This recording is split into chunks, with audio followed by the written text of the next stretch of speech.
Merci de nous rester fidèles et de nous retrouver pour cette émission Toute la vérité, comme tous les dimanches. Un plaisir aujourd'hui d'accueillir un doyen que l'on peut-être ne va pas trop présenter puisque son nom se présente lui-même. El Hadj Hamidou Kassé, doyen, c'est un plaisir toujours de vous avoir pour cette émission. Merci déjà de nous accorder cet entretien. Bonjour. Merci Birahim, soyez les bienvenus. Vous êtes un peu chez vous et c'est toujours un plaisir de m'entretenir avec les amis de Sen TV, particulièrement toi, un clin d'œil aussi à Pape Silla qui était là, Birahim, voilà, c'est un plaisir. C'est un plaisir. Et puis, bon, je vous félicite encore pour la bonne tenue de cette émission. Alors, merci à vous, El Hadj Hamidou Kassé. Je disais tout à l'heure, difficile de le présenter. Il est quand même connu. Son nom seul peut se présenter, comme on le dit. El Hadj Hamidou Kassé est philosophe, journaliste, la raison pour laquelle je l'appelle affectueusement doyen. Communicant, peintre, poète, plusieurs casquettes pour El Hadj Hamidou Kassé, qui est aussi ministre conseiller auprès du chef de l'État en charge des arts et culture. Autant de casquettes, mais c'est toujours l'artiste, le culturel, le philosophe El Hadj Hamidou Kassé qui est dans son milieu en étant conseiller du chef de l'État en art et culture.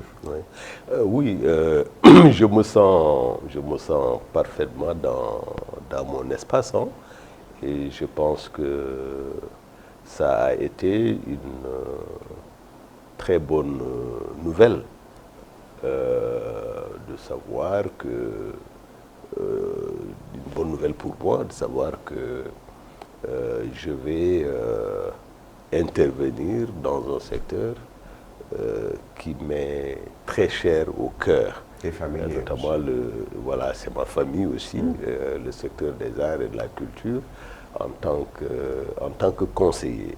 Donc celui qui peut donner des avis, qui peut faire des propositions. Pourquoi? Parce que le secteur des arts et de la culture est un secteur stratégique. Ce n'est pas simplement les arts et la culture comme élément décoratif ou simplement comme revendication de l'identité africaine, de l'identité nègre. C'est aussi les arts et la culture comme espace où notre rapport au monde se construit. Nous partons de nous-mêmes, de notre identité, donc de ce que nous sommes, pour nous ouvrir à l'autre, pour nous ouvrir au monde.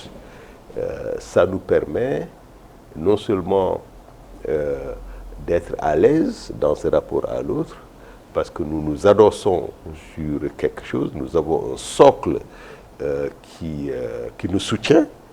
Quelqu'un qui n'a pas d'identité ne peut pas dialoguer avec l'autre. Donc c'est cette identité qui nous soutient et qui nous permet d'être avec l'autre, de communiquer avec l'autre, d'échanger avec l'autre, en somme de réaliser ce que Senghor appelait le rendez-vous du donner et du recevoir.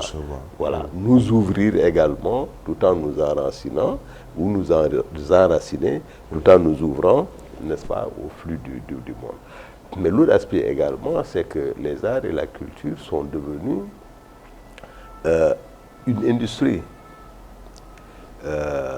Ce ne sont pas seulement les produits des arts et de la culture, comme la musique, comme les arts plastiques, les tableaux qu'on voit, ou les arts visuels de façon générale, la poésie, etc., le livre, le roman, mais c'est aussi toute l'industrie de distribution, n'est-ce pas, de promotion d'exploitation, par exemple, des œuvres littéraires qu'on adapte au cinéma ou au théâtre et ainsi de suite.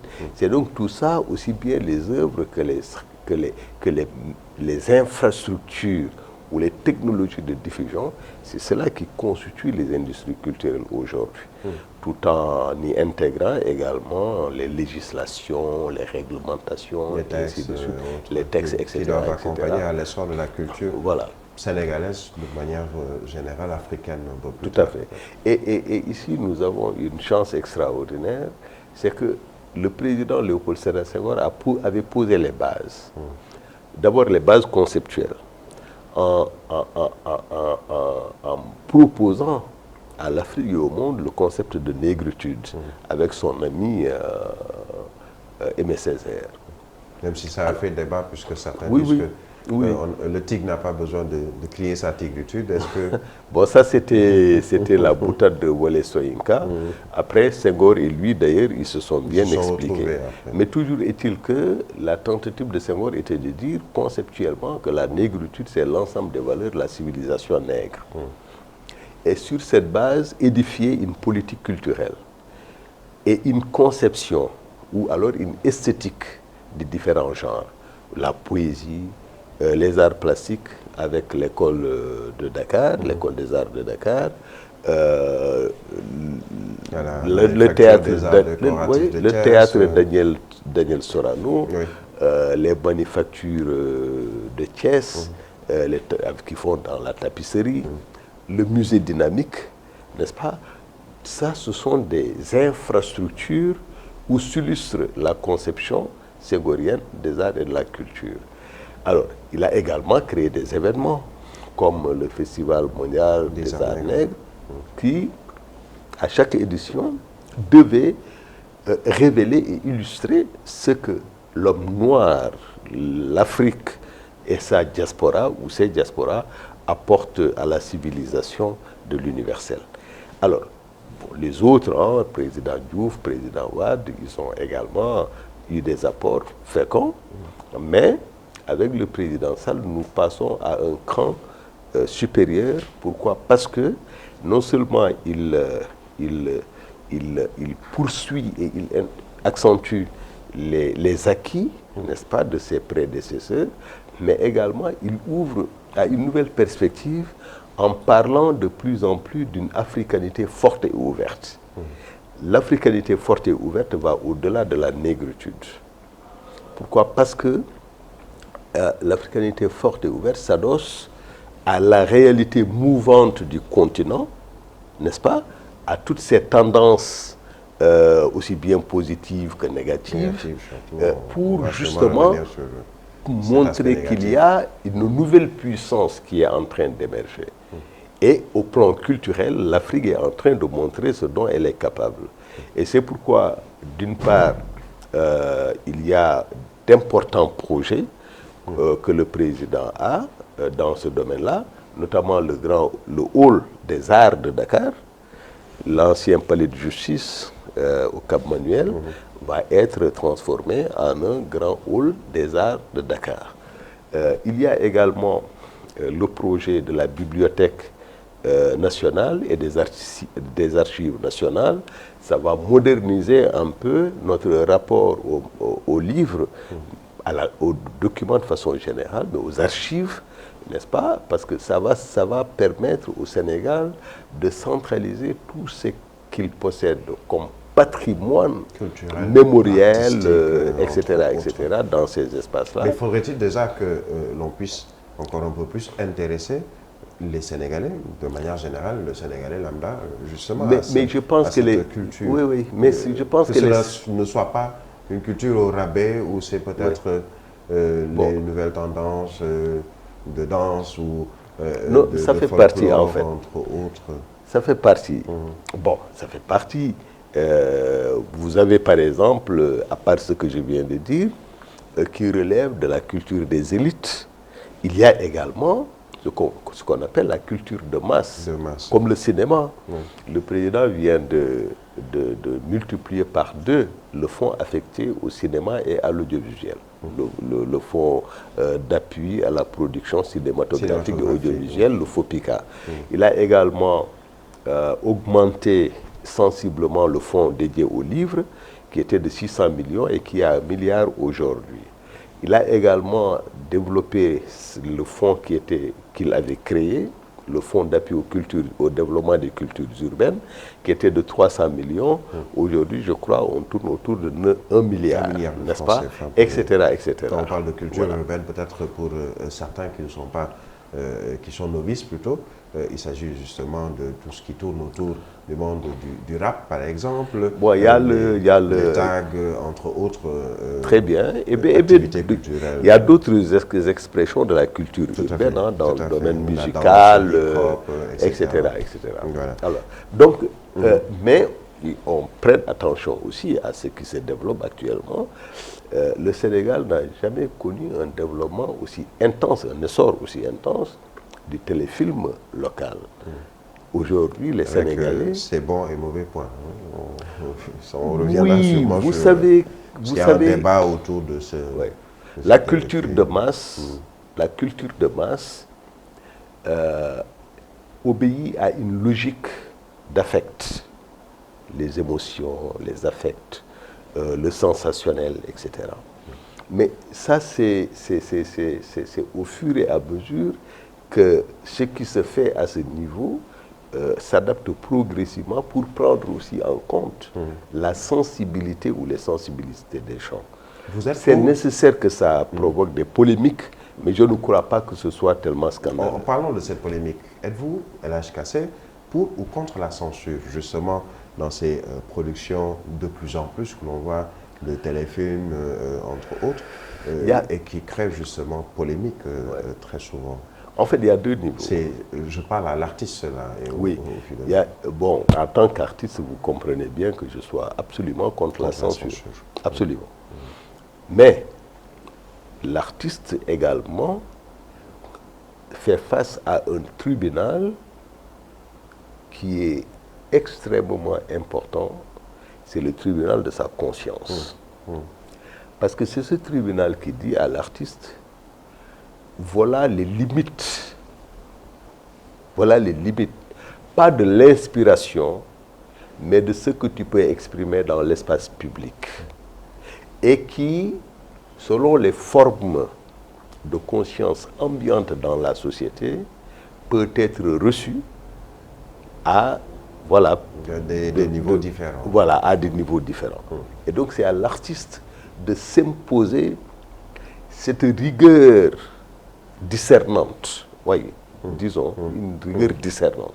C'est-à-dire une rigueur qui permet de distinguer ce qui est utile et transmissible de ce qui peut provoquer inutilement le rejet, ou en tout cas un déficit de réceptivité de ce qu'on exprime. Mais donc pour moi, par exemple, le CNRA est dans son rôle.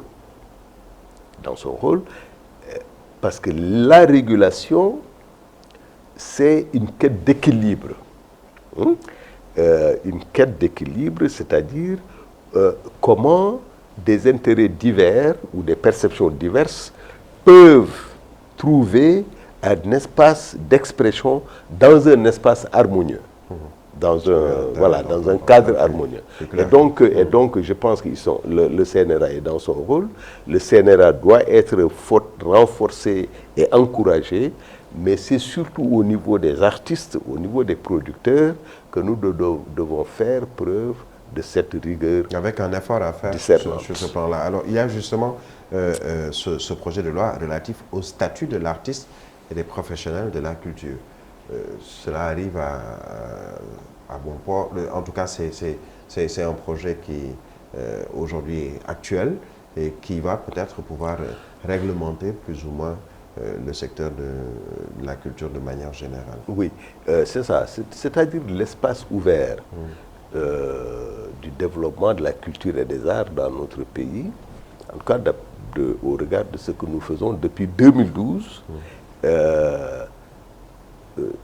s'adosse également à cette exigence que l'artiste doit vivre de son art. Parce que nous avons vu beaucoup d'artistes, malheureusement, terminer leur carrière de façon désastreuse.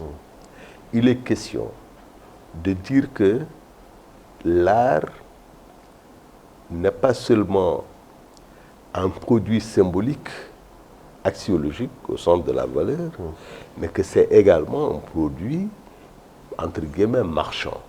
C'est-à-dire qui est dans des rapports, n'est-ce pas, de marché et qui peut permettre justement à celui qui le produit, qui produit les œuvres d'art, etc., de vivre pleinement de son art. De ne pas, par exemple, d'avoir accès à la santé, d'avoir accès à la retraite.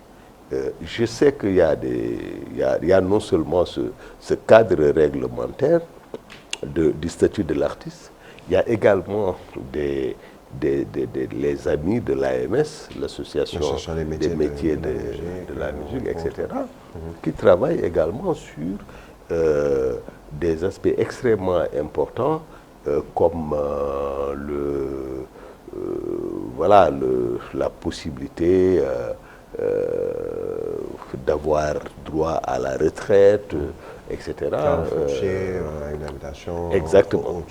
Voilà. Donc je pense que il y a aujourd'hui une sorte de révolution qu'on est en train de vivre du statut de l'artiste, et c'est tant mieux parce que cela renforce les capacités de création, d'invention et d'innovation de nos artistes dans tous les domaines. Alors cela tombe dans une période relativement difficile pour les artistes, mais de manière générale pour les Sénégalais avec cette pandémie du coronavirus qui affecte tous les secteurs, y compris celui culturel, artistique.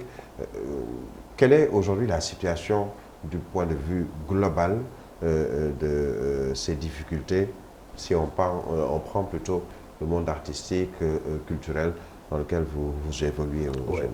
Bon, moi, personnellement, je suis d'un point de vue du point de vue des pratiques artistiques, je suis quand même un peu plus détaché. Hein?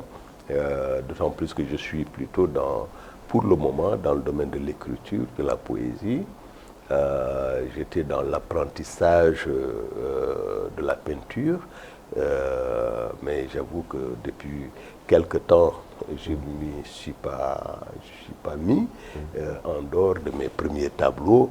Disons que c'est un peu la léthargie sur ce plan-là. Sinon, le reste, je fais beaucoup dans la lecture et l'écriture.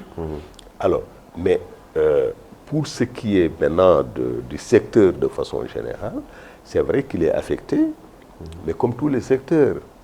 Parce que la Covid-19 a ceci d'extraordinaire qu'elle a surpris le monde entier. Alors, évidemment, il y a eu des crises sanitaires, des épidémies qui ont nécessité le confinement des gens. Ça a existé, hein? Qui ont même imposé la distance physique. Ça a existé.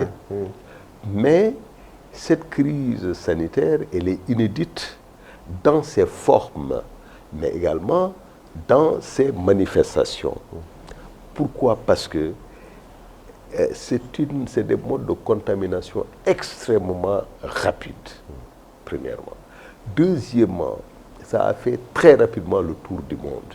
Parce qu'avant, les pandémies, ça faisait peut-être des mois ou etc.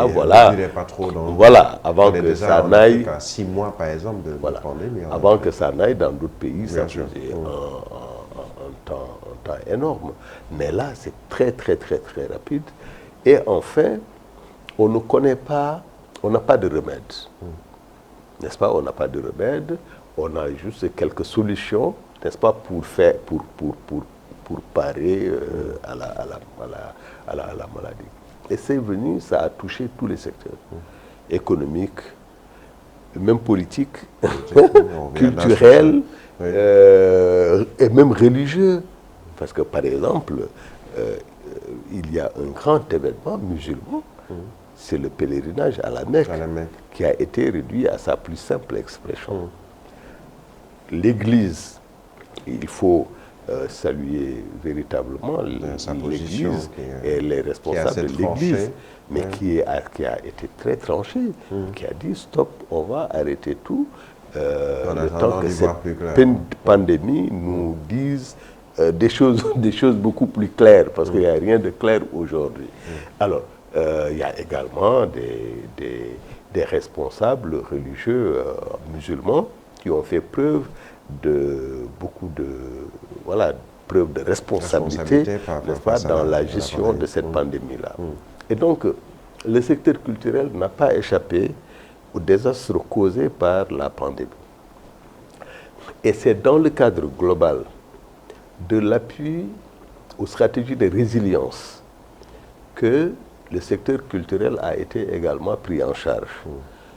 Et le fonds Force Covid n'est pas destiné à résoudre des problèmes structurels.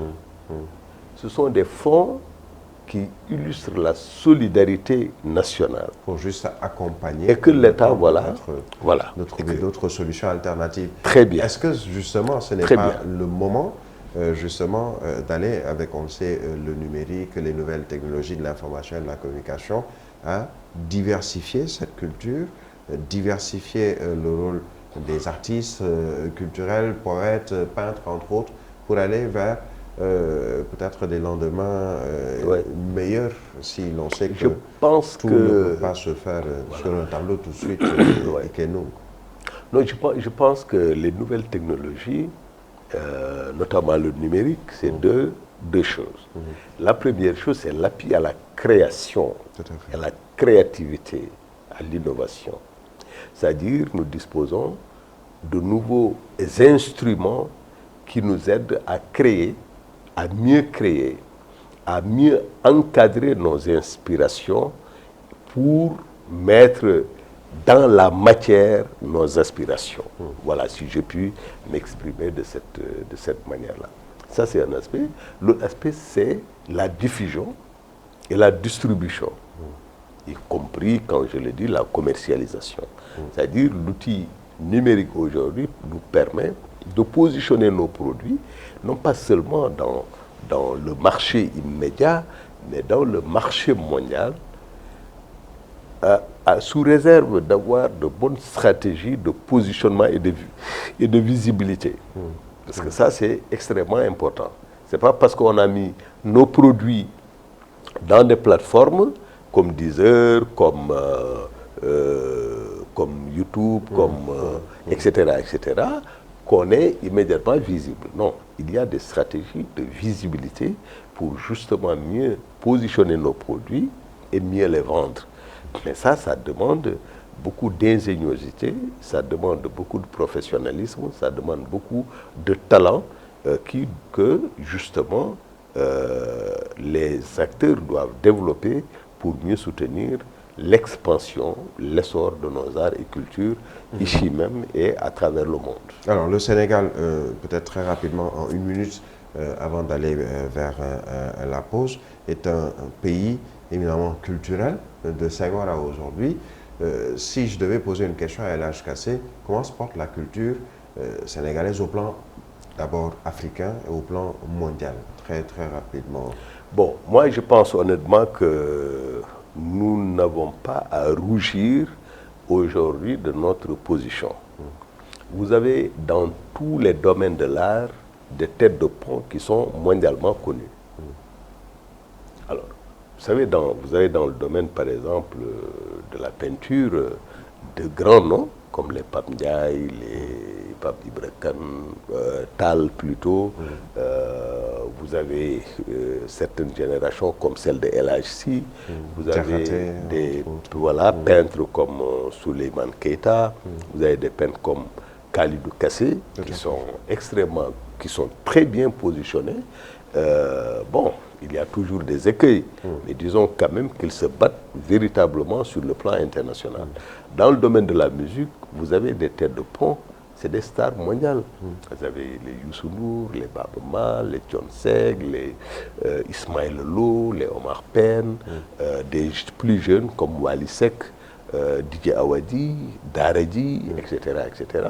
Et de plus en plus, vous voyez qu'au niveau des jeunes, il y a non seulement, en tout cas dans la musique, il y a non seulement les talents confirmés qui se positionnent sur le plan africain et international, mais également il y a des jeunes pousses qui inventent de nouveaux sons, n'est-ce pas? Sans oublier des rythmes. Ce concept qui était très cher à Senghor, enracinement et ouverture. Mais justement, parce que moi ce que j'ai remarqué, ce que j'écoute par exemple avec certains jeunes amis, c'est non seulement une ouverture, mais également un enracinement. J'avais suivi un peu un jeune, malheureusement, qui est parti très tôt, Pakouti. Pakouti avait commencé une expérience très intéressante d'ancrage national, entre guillemets, du rap, tout en s'ouvrant. Et qui fait qu'il utilisait beaucoup les bacs, n'est-ce pas? Les chants gymniques, je crois, des lutteurs. Il utilisait le tassou, il utilisait le takouran, et ainsi de suite, et les chassaïd, etc., etc. Et donc, tout ça, il l'utilisait tout en s'inspirant aussi de ce qui se passait dans le rap anglais, plutôt américain, français, etc., etc. Donc c'était une expérience très intéressante. J'ai vu que d'autres jeunes, comme comment il s'appelle, El Presidente Fatah, qui a également tenté dans cette perspective-là. Mais tout ça, si vous voulez, exprime la créativité voilà, le talent des Sénégalais. Oui, dans le domaine également du théâtre, même si ça flotte un tout petit peu, mais nous avons toujours quand même des têtes de pont comme aujourd'hui, les Pape Faye et autres. Enfin, vous voyez bien que le téléfilm sénégalais est en essor. Et ça depuis déjà longtemps. On va revenir sur ces différents films. Il y a certains qui me viennent à l'esprit. Bon, il faut que je parle du livre aussi. Le livre, contrairement à ce qu'on voit, le roman, la poésie, franchement, c'est en très bonne santé. Ce qui nous manque, c'est les bonnes stratégies de promotion, n'est-ce pas, sur le marché sénégalais, sur le marché international. On reviendra sur ces différents aspects. Ce sera, et d'autres bien entendu, dans la seconde partie de cette émission de la vérité. Une courte page de publicité et nous revenons pour la seconde partie.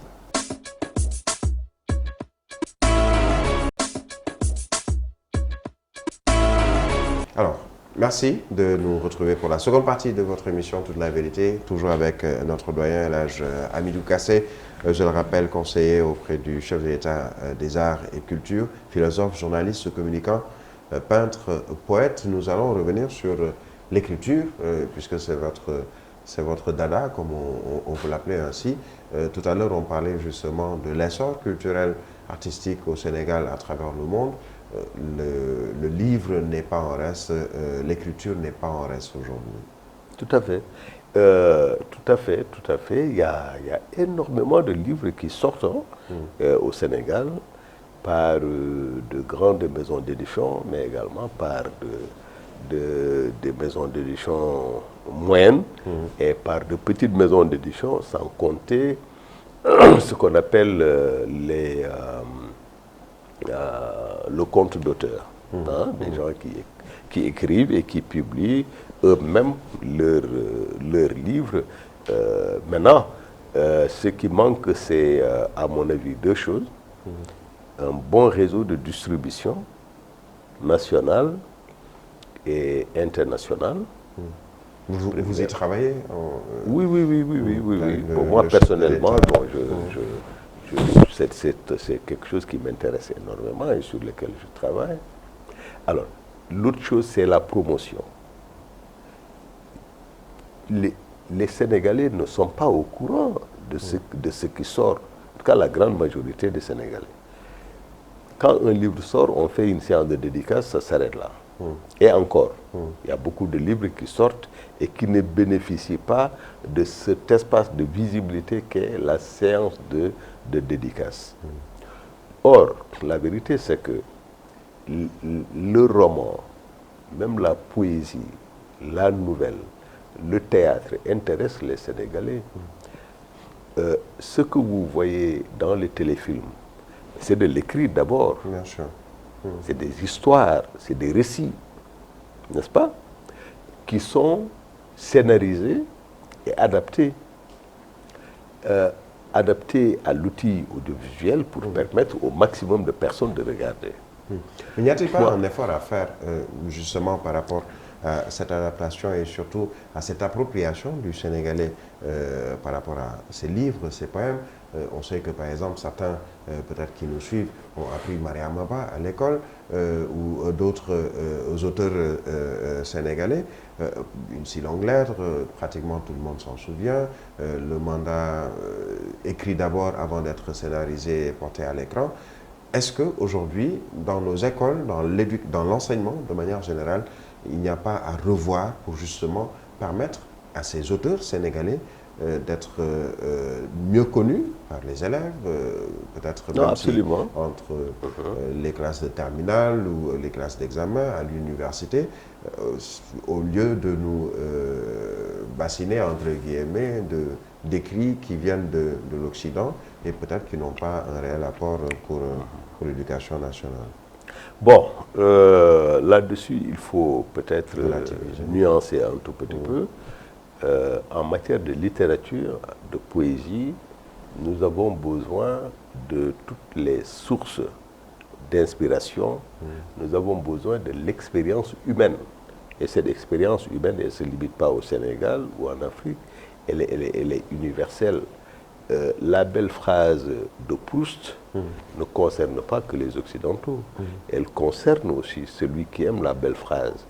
Et parce que dans cette belle phrase-là, il y a aussi de la matière, il y a aussi toute une perception des sentiments, des émotions, et le lecteur peut s'en approprier, n'est-ce pas, à sa manière. Tout comme il peut, quand il lit le livre de Cheikh Hamidou Kane, ou un conte de Birago Diop, ou un poème de Léopold Sédar Senghor, ou de David Mandessi Diop, etc., ou de mon ami Amadou Lamine Sall. Alors, donc, c'est universel en réalité. Maintenant, c'est vrai, il y a un effort des écoles, de l'université, mais également de la presse. Parce qu'il y a la critique littéraire, n'est-ce pas, et artistique dans les médias. Et donc, c'est l'effort de tout le monde qui doit converger pour mieux faire connaître notre littérature, mieux faire connaître nos arts. Pourquoi? Parce qu'à travers nos littératures et nos arts, il y a le dépôt de notre identité en mouvement.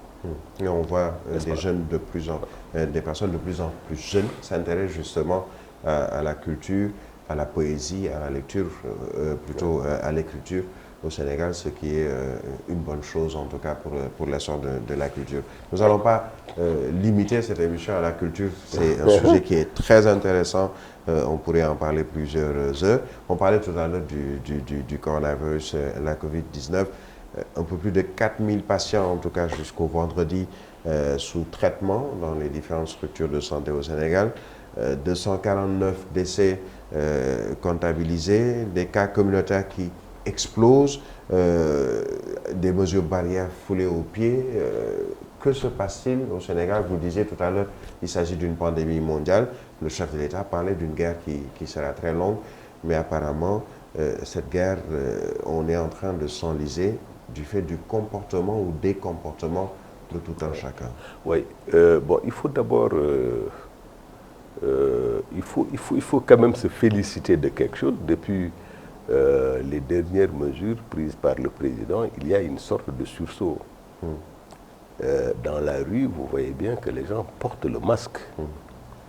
il y a une sorte de sursaut, une sorte de prise de conscience, une sorte aussi d'appropriation des dernières décisions prises par le président. Aujourd'hui, moi personnellement, je m'étais impliqué dans la sensibilisation à travers mes propres moyens dans les réseaux sociaux, Facebook, Twitter, etc., etc. Et il faut se féliciter du fait que le discours des autorités, et notamment du président de la République, ait été bien reçu par les populations et que les populations acceptent de réagir positivement. C'est pourquoi on voit, il y a le retour des masques. C'est ça la vérité. Qui avait disparu à un moment. Il y a le discours des masques, surtout dans les lieux de contamination. Il y a le retour des masques dans les marchés. Le retour des masques dans les parcours sportifs. Il y a le retour des masques dans les transports publics. Et donc ça, c'est une excellente chose. D'autant plus que la tendance dans le monde, c'est justement au relâchement, à l'abandon des gestes barrières, y compris par des mouvements anti-masques. Il y a beaucoup de pays où il y a des mouvements anti-masques. Mais or, aujourd'hui, nous ne disposons que de ça pour sauver des vies. En dehors des autres gestes barrières, comme la distance physique, n'est-ce pas, et le lavage des mains au savon et au gel hydroalcoolique. Alors, au Sénégal, il faut le dire très fortement, si nous n'avions pas pris les mesures dès le début de fermeture des frontières, de confinement tacite, parce qu'il n'y avait pas, un arrêté pour dire aux gens restez chez vous. Mais il y a eu un confinement tacite. La fermeture de plusieurs lieux de rassemblement, y compris les lieux de culte, etc. L'interdiction de ces rassemblements-là, etc., etc. Mais tout ça a permis de circonscrire l'expansion de l'épidémie. Bon, maintenant il y a eu un moment, il fallait desserrer. Parce que vous savez, dans une société... C'est une question de stratégie. Oui, c'est une question de stratégie. On est dans une guerre, et dans une guerre, il faut une armée, il faut une stratégie. Mais il faut une stratégie. Oui. C'est-à-dire que dans une guerre, vous n'allez pas dire aux troupes foncez. Dans une guerre, il y a plusieurs modes de déploiement. Vous avez une guerre de mouvement, vous avez une guerre de position, n'est-ce pas? Vous avez plusieurs types de postures. Une guerre des tranchées, puisque l'ennemi est carrément dans nous. Mais l'ennemi, il est là. Et donc, vous ne pouvez pas dire à vos troupes foncez. Non, vous êtes obligé d'articuler des séquences, des phases, des étapes dans la guerre pour tenir compte également du mental des troupes et des réalités de terrain. Mais s'il pleut, vous ne pouvez pas dire à vos troupes, mais foncez vers des zones marécageuses. Tout à fait. Vous êtes obligé de tenir compte de la situation, de faire ce qu'un grand dirigeant politique appelait l'analyse concrète de la situation concrète.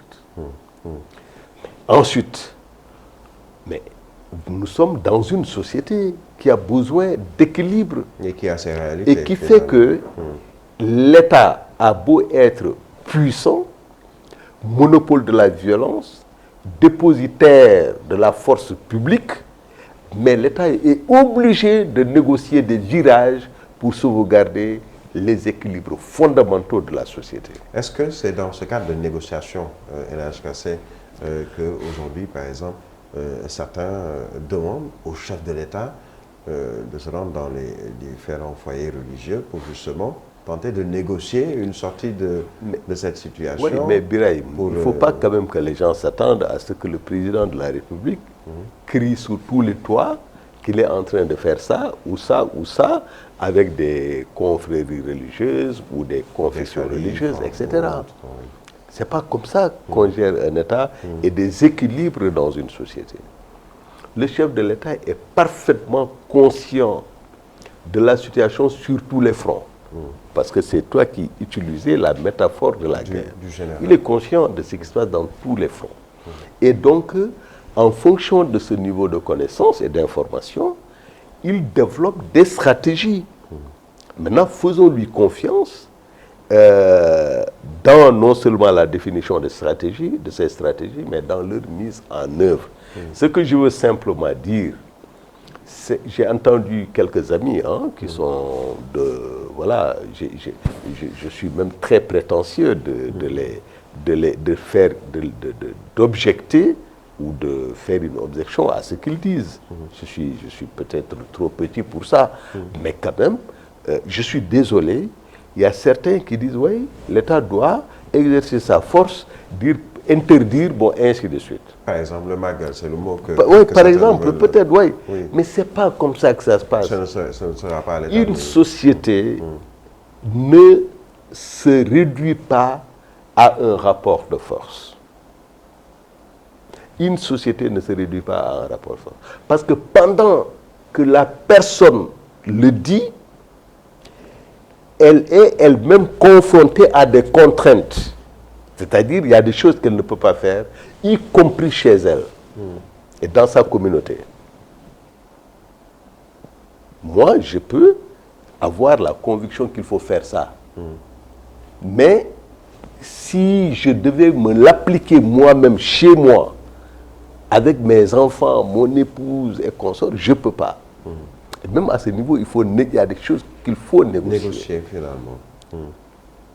Et surtout que une société repose sur des équilibres. Si tu casses ces équilibres-là, tu casses des ressorts et tu ne peux pas forcément gérer les conséquences. Est-ce que finalement, j'ai posé la Donc question je voulais juste dire que nous devons tous être très prudents, très circonspects dans l'approche de ce genre de phénomène. Qu'on laisse le chef de l'État, en tant que général de cette armée qui est en guerre contre la Covid-19, mener à bien ses troupes. Absolument, mais avec le concours de tout le monde. Justement, n'est-il pas quelquefois un peu trop esselé? J'ai posé la question très récemment à un autre membre de l'APR, par exemple, qui me disait qu'effectivement, le chef de l'État, dans cette guerre, et on a l'impression qu'il est un peu esselé, surtout en matière de communication, puisque aujourd'hui on est dans l'explosion de cas communautaires où il faut un peu plus de sensibilisation, de communication. Ouais, je suis là. On ne sent pas les partenaires du président Macky Sall, partenaires dans l'APR, partenaires de Benno Bokk Yakaar, partenaires même de l'opposition, qui, je le rappelle, a été reçu comme la société civile ici même, au Palais de la République.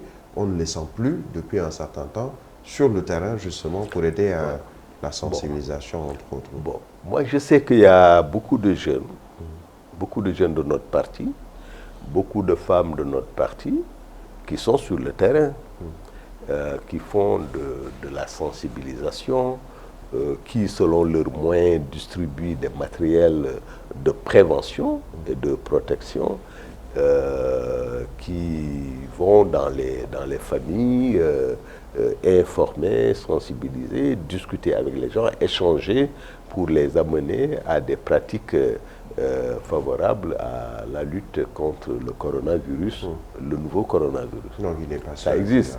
Non. Moi, je pense que maintenant, il faut dire que un chef d'état-major, il est toujours seul. Pourquoi? Mais ça c'est du point de vue de l'image. Pourquoi? Parce que il est celui qui décide en fin de compte.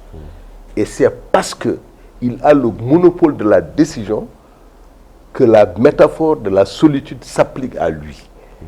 Parce que c'est lui seul qui décide. Et c'est de ce point de vue qu'on dit que bon, le chef, le commandant en chef, il est seul. Parce qu'après avoir recueilli les avis des uns et des autres, c'est à lui qu'appartient la décision et à lui seul qu'appartient la décision. Voilà, c'est pourquoi, bon, c'est une manière de parler, c'est à mon avis une métaphore. Maintenant, il s'agit pas seulement des partis politiques ou des partis au pouvoir. il s'agit de tous les partis politiques et de tous les citoyens. Aujourd'hui, on parle d'approche communautaire. Et il faut clarifier ce que c'est une approche communautaire. Une approche communautaire, ce n'est pas seulement des gens qui vont dans une communauté pour leur parler. Non, non, non. L'approche communautaire, c'est l'approche par les pairs. Cela veut dire quoi? Cela veut dire que si on prend par exemple l'échelle communale, on définit une unité, par exemple le quartier. Comment à travers le quartier, on peut engager des actions d'information, de communication, de sensibilisation pour des comportements adéquats. Avec les relais notamment. Les relais du quartier, c'est-à-dire dans le quartier, pratiquement tout le monde se connaît. Il y a des enseignants, à la retraite ou actifs. Il y a des étudiants. Il y a des personnels de santé, actifs ou à la retraite. Il y a les religieux, n'est-ce pas? Qu'ils soient musulmans, chrétiens, animistes, etc., etc. Il y a les tradis praticiens. Il y a les badjenougor. Il y a, etc., les jeunes leaders qui sont dans la musique, dans les arts et la culture. Il y a des jeunes dans le sport, par exemple l'équipe de sport du quartier. Mais tous ces gens, ils se connaissent. Il y a la presse.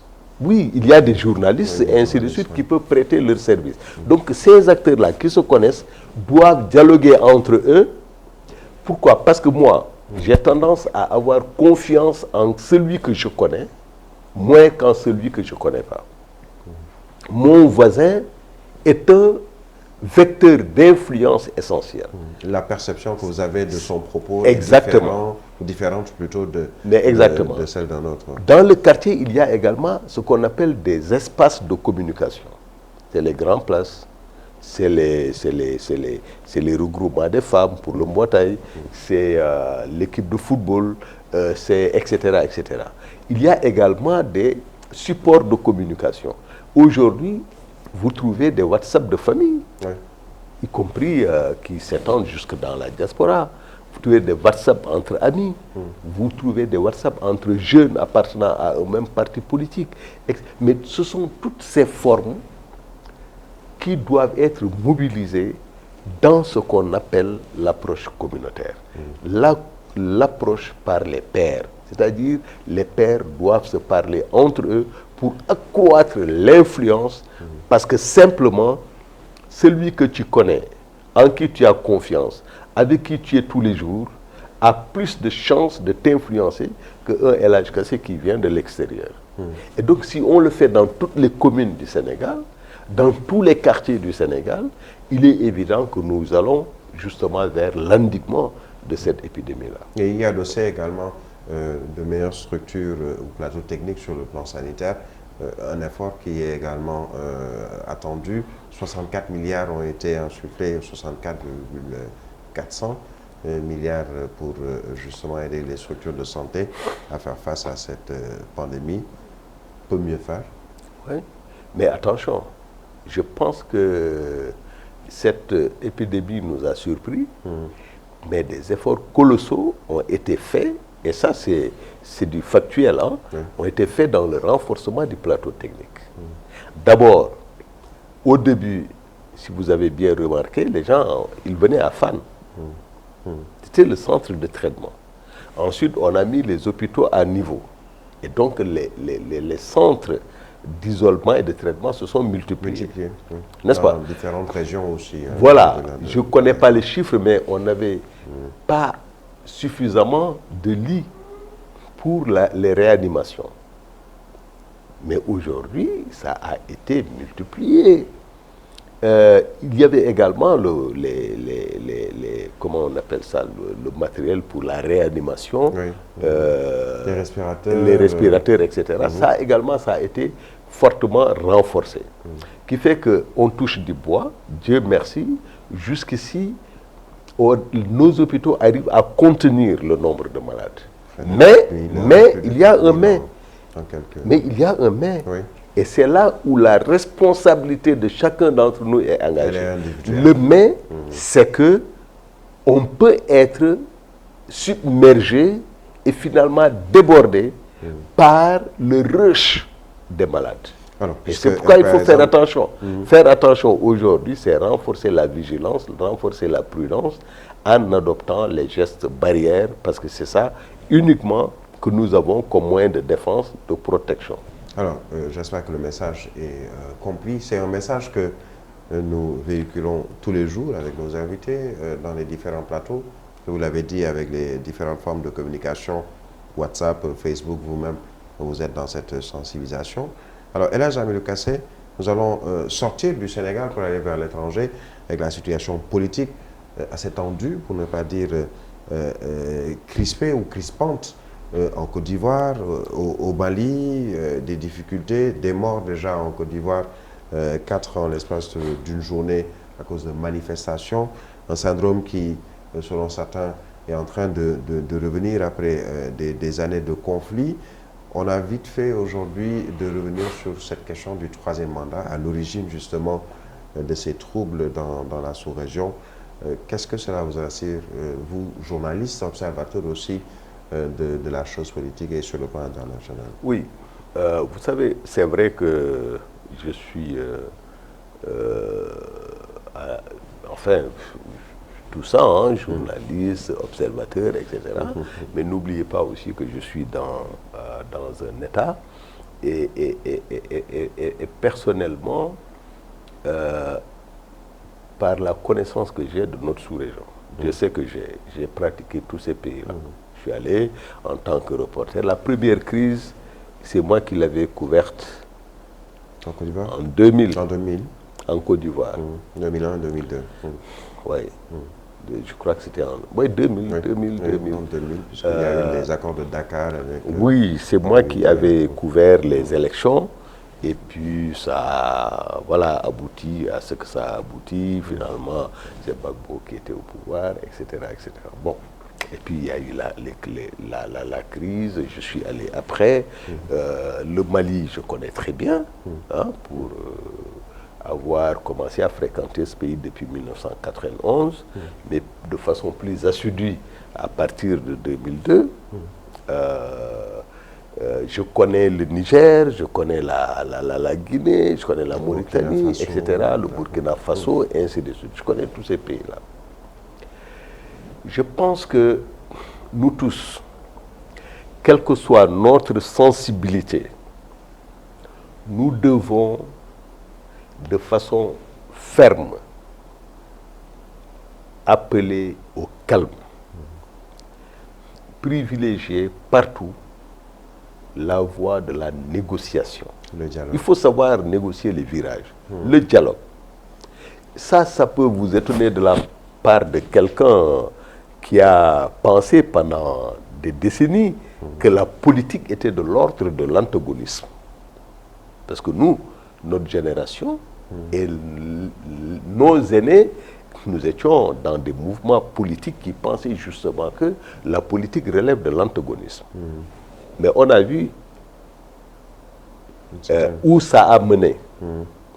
Il y a eu la destruction de pays, il y a eu des crises sociales aiguës, des crises politiques aiguës, etc. C'est pourquoi je dis, il faut que nous tous, quelle que soit notre position, quelle que soit notre sensibilité, il faut que nous appelions à la paix, à la négociation, au dialogue pour sortir des crises.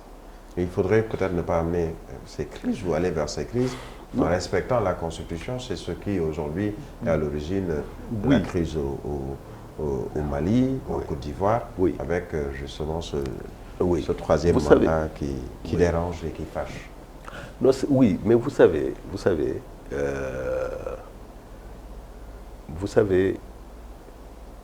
il faut souhaiter que nos parents, nos amis, nos frères et sœurs en Côte d'Ivoire, au Mali, en Guinée, souhaiter qu'ils se disent que le destin de leur pays importe plus que leur destin individuel. Que l'Afrique n'a pas besoin de ces crises-là. C'est pas parce que j'ai raison ou j'ai tort que je dois t'écraser ou que je dois présenter notre relation de façon antagonique. il faut savoir, à un moment, se dire, tiens, j'ai ce droit-là, mais je vais négocier sa mise en œuvre. Moi, ce qui se passe au Mali, voilà, m'inquiète. D'autant plus que le Mali, c'est pas l'autre. Le Mali, c'est toi, c'est moi, c'est nous. C'est le voisin immédiat. C'est le voisin immédiat. Donc c'est toi, c'est moi, c'est nous. Le Mali, c'est nous. C'est notre propre réalité qui est en train de se déployer dans un espace voisin. Et ça, il faut le dire de façon très précise et claire. Il ne faut pas que les Sénégalais considèrent que ce qui se passe au Mali ne les concerne pas. Ça nous concerne. Et c'est pourquoi nous devons souhaiter une issue heureuse et paisible. L'issue heureuse a comme peut-être corollaire, ou en tout cas ce qui devrait être à l'origine de cette issue heureuse, je le disais tout de suite, que tout le monde en Afrique daigne respecter sa parole et surtout la Constitution. Oui, les constitutions sont des lieux d'interprétation. Sont des lieux d'interprétation. C'est ça, c'est les constitutions, c'est ça. Vous savez, nous, le président Macky Sall, en 2012, qu'est-ce qu'il a dit? Et c'était le seul à le dire. Il a dit, je considère que la candidature de tel n'est pas légale et même inconstitutionnelle, mais si l'organe chargé d'interpréter la Constitution, de veiller sur la Constitution, valide cette candidature-là, moi, je me rangerai et j'irai dans les urnes pour le battre. C'était ça notre position. C'était ça notre position. Et donc, je pense qu'il faut que nous ayons, nous sachions raison garder. C'est-à-dire qu'il ne faut pas plonger nos pays dans des crises qui vont aller à un niveau tel que il n'y aura plus d'élections, parce qu'il n'y aura plus de pays. Mais nous avons dans notre sous-région des pays fictifs qui n'existent plus. Mais tu fais des élections là-bas. Institutionnellement, mais oui, rien n'existe. Mais oui. Ils sont dans l'impasse totale. Il faut faire très attention. C'est-à-dire qu'il faut aujourd'hui que les intellectuels africains, les chercheurs, les universitaires, les journalistes, les porteurs d'idées, les gens qui ont de l'influence sur l'opinion, aillent plus dans la problématisation des situations dans nos différents pays. Je rappelle que sinon, il y a un simplisme qui peut mener au désastre. Je rappelle que vous êtes également un des initiateurs de cette plateforme Penser Agir. Oui. Donc, on aura sûrement une autre opportunité de parler de cette plateforme, puisque dans cette discussion, on sent nettement que il y a cette réflexion qui est menée de manière générale avec d'autres partenaires sur le plan politique, intellectuel, entre autres. Là, Kassé, on est au terme de cette émission. C'est très dommage que on ait à s'en arrêter là. Peut-être vous remercier vraiment pour votre disponibilité. Comme tous les jours, c'est toujours un plaisir de converser avec vous. Merci à vous, Elhadj Hamidou Kassé. Et merci également à vous autres téléspectateurs de la Sen TV et auditeurs de Zik FM, puisque cette émission est également diffusée sur la 89.7 à Dakar. Rendez-vous dimanche prochain pour un nouveau numéro.